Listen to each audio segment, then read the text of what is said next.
평안히 주무셨습니까? 네. 거기 1절 보시면 그리스도께서 이미 육체의 고난을 받으셨으니 너희도 같은 마음으로 갑옷을 삼으라. 이는 육체의 고난을 받은 자는 죄를 그쳤음이니. 그런데 여기 너희도 같은 마음으로 갑옷을 삼으라. 이 말씀을 제목으로 같은 마음으로 갑옷을 삼으라. 이런 제목으로 오늘 새벽에 잠깐 말씀을 대언하고자 합니다.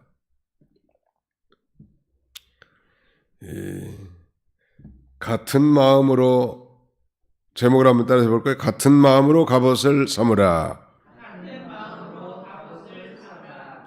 그리스도께서 육체의 고난을 받으셨기 때문에 마땅히 구원받은 우리 성도들도 이제 같은 각오로, 즉 고난받을 각오를 하고 그리스도를 따라가라는 거예요.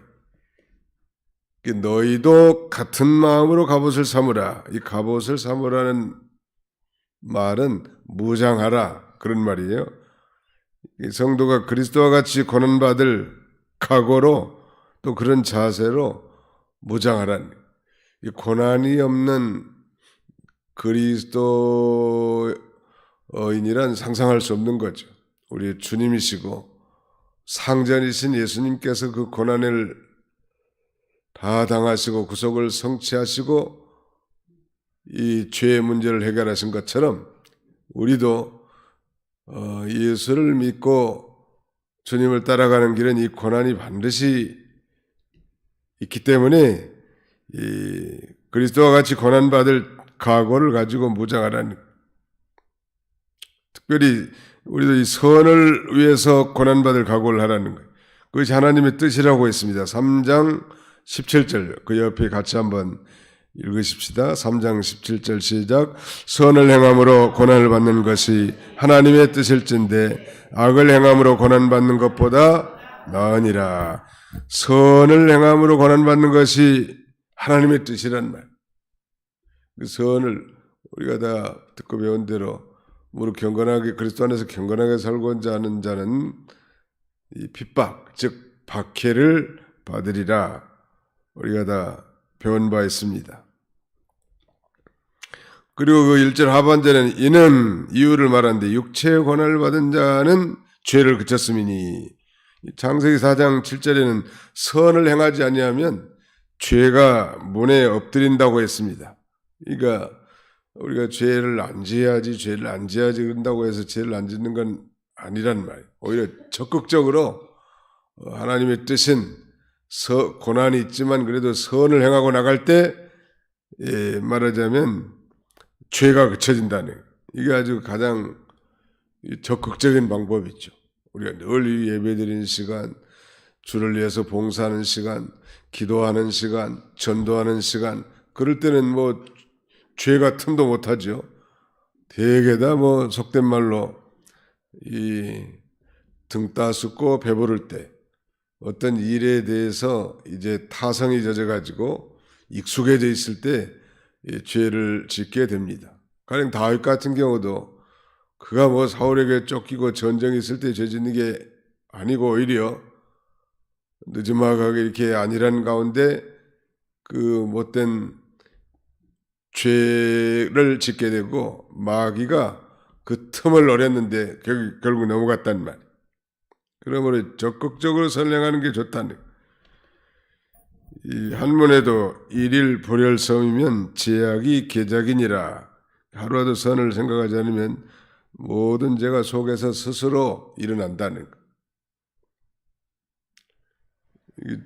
좋은 방법은 아무도 믿는 일에 진력하고 또 선을 행함으로 고난이 있지만 선을 행해 나갈 때 적극적으로 우리는 죄를 이겨 나갈 수 있음을 우리에게 가르쳐 줍니다. 2절에 보시면 그 후로는 다시 사람의 정욕을 따르지 않고 하나님의 뜻을 따라 육체에 남은 때를 살게 하랍니다. 이 그리스도께서 우리를 위해 대속의 고난을 받으신 목적이 무엇인지 아주 간단하게 말씀하고 있습니다. 그리스도께서 우리를 위해 대속의 고난을 받으신 목적이 뭔가? 다시 사람의 정욕을 따르지 않고 하나님의 뜻을 따라 남은 때를 살게 하라는 거랍니다. 우리들의 그 여생이 많은 것 같아도 그 실은 잠깐 인생이요. 잠깐 인생. 이 잠깐 인생에게 예수를 믿음으로 그 영원한 생명을 주셨다는 것은 대단한 선물이죠. 잠깐, 아무리 건강한 사람도 잠깐, 몸이 아픈 사람도 잠깐이잖아요. 나 우리가 여기 앉아 계시지만 다 마음은 이팔 청춘이에요. 몸이 말을 듣지 않아서 그렇지. 다리에 병 나고 뭐 눈이 잘 안 보이고 어깨가 안 올라가고 뭐 껍데기만 그게 아니라 안에도 뭐 위장, 대장, 소장, 간, 폐 다 기능들이 점점점 약화돼 가지고 아무리 건강해도 때가 되면 다 하나님 앞에 가는 거예요. 대개 보니까 한 80 넘어가면 다 많이 약해진 것 같고 그 이전에도 한 번씩 팍팍 꺾이는 애가 있는 것 같아. 그래야 뭐 한 줌의 흙으로 가야 될 거 아니에요. 내내 뭐 100세가 됐는데도 뭐 20대 같은 사람은 아무도 없어요. 말씀드릴 여지는 우리의 생애가 잠깐인데 이 잠깐 되는 그 육체에 남은 때를 여전히 그 욕심 따라 살고 정욕을 따라 살지 말고 이제 하나님의 뜻을 순종하며 살라는 거예요.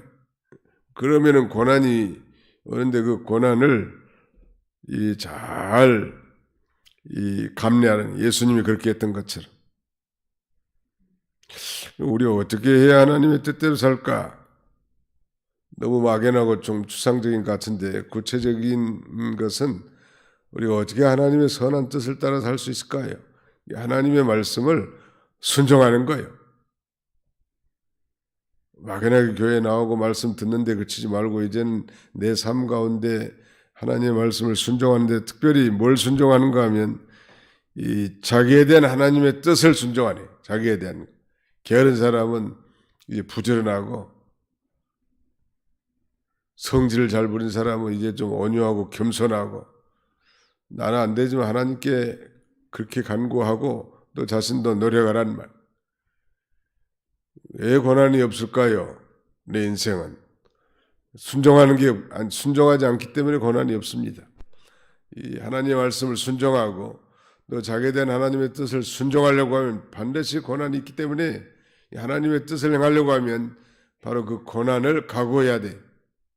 고난 없이 그 하나님 나라에 이르기를 바라는 건 대단히 어리석은 거예요. 물론 고난 없이 믿는 게 편안하고 좋은 것 같죠.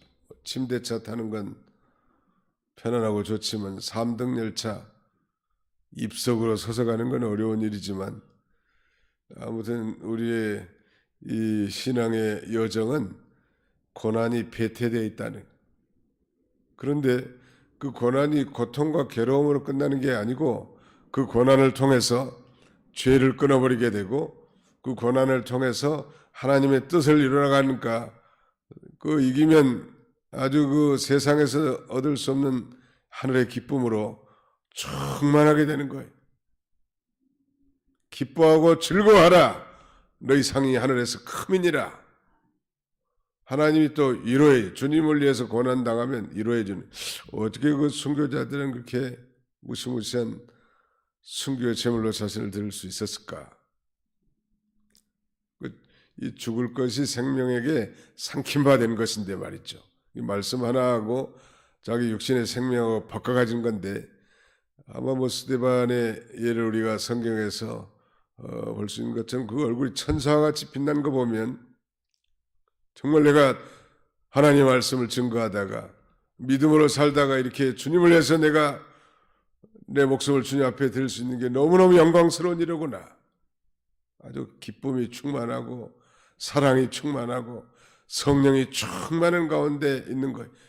다시 말씀드리면 우리가 그런 순교의 제물은 되지 못한다 할지라도 하나님의 기뻐하신 뜻, 하나님의 선한 뜻을 행하면서 당하는 이 고난도 그 즐거움이 된다는 말. 이건 주를 위한 고난. 그건 하나님이 넉넉하게 이길 수 있는 기쁨을 주는 거예요. 종종 성도님들이 목사님은 그 얼마나 고생이 많으시다고.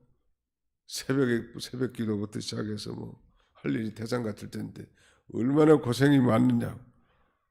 만스러워가지고 그렇게 인사하실지는 모르지만 사실은 그 예수를 믿고 구원받은 것도 감사한데 목사가 되어 하나님의 양떼들을 섬기는 신분꾼이 된 게 더욱 감사하고, 또 그 하나님의 이 구원 역사, 교회 운동, 생명 운동, 진리 운동, 하나님 나라 건설 운동에 참여하는 것이 넉넉하게 그 고난을 삼키고도 남음이 있는 거예요. 하나님이 그래서 또 능력도 주시고, 하나님이 건강 안 주시면 뭐 하루라도 할 수 있나요? 아무것도 못하지. 하나님이 건강도 주시고 지혜도 주시고 영감도 주시고 또 부모의 심정으로 성도를 사랑하는 마음도 주시고, 자기 게 아니다. 자기는 인간은 다 이기적이고 자기중심적인데 엄마 아빠가 되면 다 자녀를 사랑하는 그 본능이 생긴 것처럼 영의 부모의 대리자의 입장에도 하나님이 그런 마음을 주시는 거예요. 형제들 간에 그런 마음이 아니고 부모의 심정을 준다는. 이 부모는 뭐 손 10가락, 10손가락 깨물어서 안 아픈 손가락이 없는 것처럼 성도들은 서로 비난하고 비방하고 정죄하고 판단하지만 부모 심정은 그렇진 않아요. 그런 그 본능적 영적 마음을 주시는 거죠. 요점은 그리스도 안에서 고난은 그 다 감당할 만하다. 왜? 하나님이 힘주시고 넉넉하게 그 고난을 이길 수 있는 은혜를 다 주시기 때문에 가능한 거예요. 다시 요약합니다. 우리가 어떻게 해서 하나님의 뜻을 할 수 있는가? 하나님 말씀을 순종하라는 말이에요. 그 다음에는 자기에 대한 하나님의 뜻을 순종하는 거예요. 다 각자 이 다른 사람을 알지 못하는 하나님과 나만이 아는 그런 숨은 부끄러움과 고질적인 습관들이 있단 말. 그걸 끊어버리고 또 멀리 떠나고 이제는 이 하나님이 기뻐하신 뜻을 순종하면서 고난을 잘 각오하고 나간, 봉사 못한 사람들 봉사하고, 하나님께 대한 의무 잘 못한 사람들은 그걸 또 실천해 나가는, 어려운 가운데 고난도 있겠지만 하나님의 말씀을 먼저 순종하고 따라가면 하나님이 책임져 주는 거예요. 아브라함이 얼마나 믿음이 좋아요. 믿음의 조상이란 말이에요. 그리고 100세의 아들을 낳았으니 또 얼마나 참 애지중지 아주 금이 어겨 했겠어요. 그래서 하나님이 시험을 하는 거예요. 여기 지금 늦음하게 아들 하나 줘서 지금 그 언약의 계승자로 삼으려고 하는데 요 노년에 난 이 아들이 우상이 돼가지고 나를 정말 경외하고 섬기는 것이 진짠가? 아들이 우상인가? 너 내 아들을 내게 바쳐라! 하나님이 비상식적인 명령을 순종했지만 아브라함이 순종했어요? 불순종했어요? 순종했단 말이에요. 합격! 내가 이제야 네가 나를 경외하는 줄 이제 알았다고. 그러니까 이 하나님보다 더 사랑하고 하나님보다 더 의지하고 또 하나님보다 더 지배받고 하나님보다 따라가는 내 인생의 무엇, 그게 바로 우상이거든요. 현대판 우상. 자녀도 우상이 될 수 있는 거예요. 그래서 아브라함은 결코 아들을 사랑했지만 우상은 아니에요.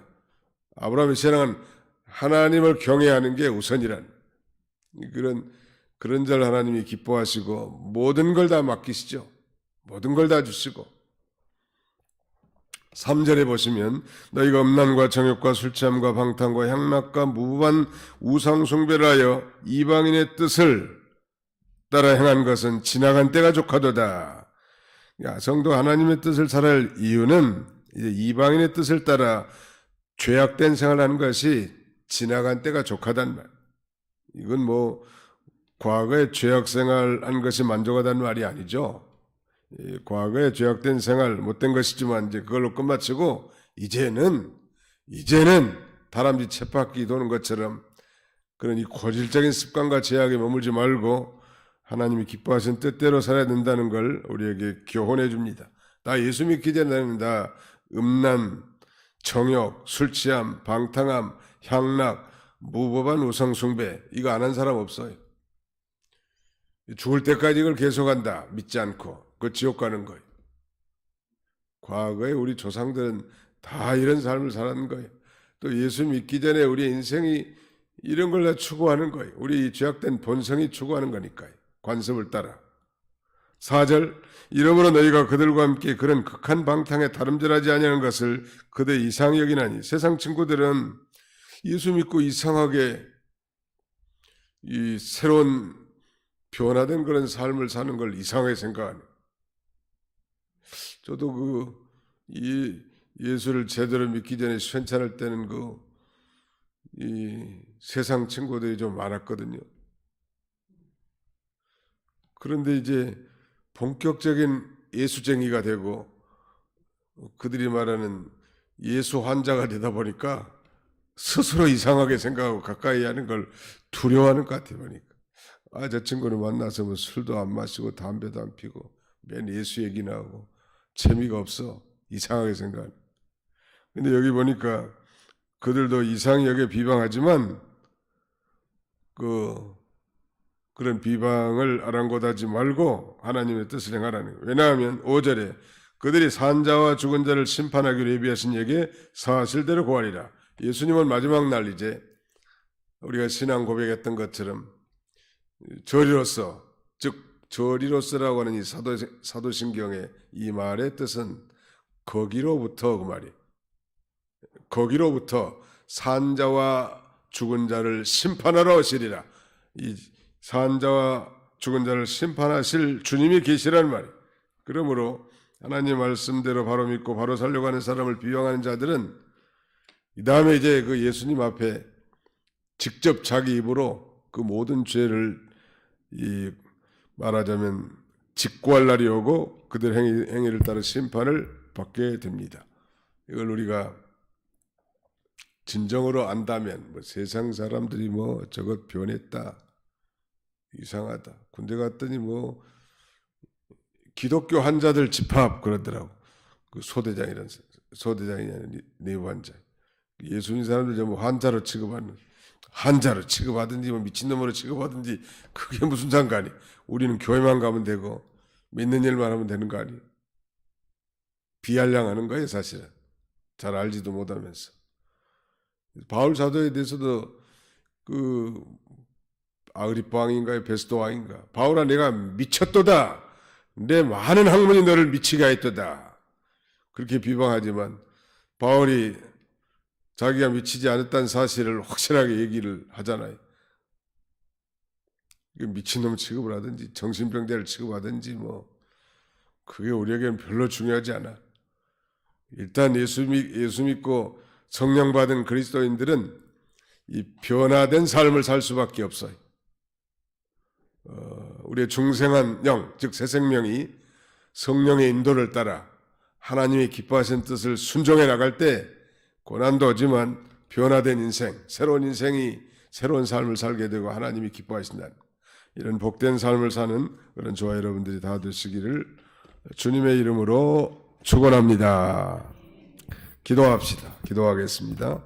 살아계신 우리 아버지 하나님 감사합니다. 이 새벽에도 단잠을 깨워주시고 주의 전에 달려나와 머릿속에 하나님 앞에 기도함으로 또 새로운 하루를 시작할 수 있게 해주셨사오니 감사합니다.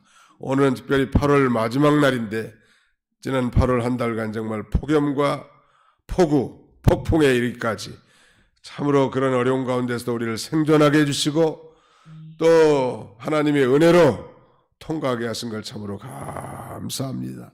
주님의 은혜가 아니면 우리는 아무것도 할 수 없는 무능력한 자요 무지한 자입니다. 그러나 주님의 은혜가 함께 하시면 우리가 모든 걸 할 수 있는 하나님의 능력 있는 전도자들로 살아갈 수 있겠사오니 자비로우신 하나님, 이제는 우리 자신들도 이제 같은 마음으로 갑옷을 삼는 그리스도께서 고난당함으로 죄를 끊어버린 것처럼 우리도 이제 적극적으로 선을 행함으로 우리 안에 여전히 나와 하나님밖에 알지 못하는 그런 고질적인 습관들, 또 숨은 부끄러운 일들 다 내버리고 이제 그의 거룩하심과 의로우심과 진실하심과 같은 거룩한 하나님의 사람으로 살고 우리의 행위를 통하여 많은 사람들을 옳은 길로 인도할 수 있는 성숙한 하나님의 백성들이 다 되게 해 주시옵소서. 세상에 비알량하는 소리에 낙심하거나 사절하지 않게 해주시고, 우리 주님이 걸어갔던 것처럼 그 길을 하나님의 뜻을 행하면서 묵묵히 이 길을 걸어갈 수 있도록 하나님이 축복해 주시옵소서. 병든 자들, 환난 중에 있는 자들이 많이 싸우니 하나님이 위로해 주시고, 전능하신 능력의 손으로 안수 안찰하사 하나님 강건케 해주시고 깨끗하게 치료해 주시고 회복시켜서 하나님을 섬기는 일에 전혀 지장이 없도록 우리 하나님이 은총을 나려 주시옵소서. 남은 주간도 주님이 친히 함께 해주시길 원하옵고 예수님의 이름으로 기도하옵나이다. 아멘.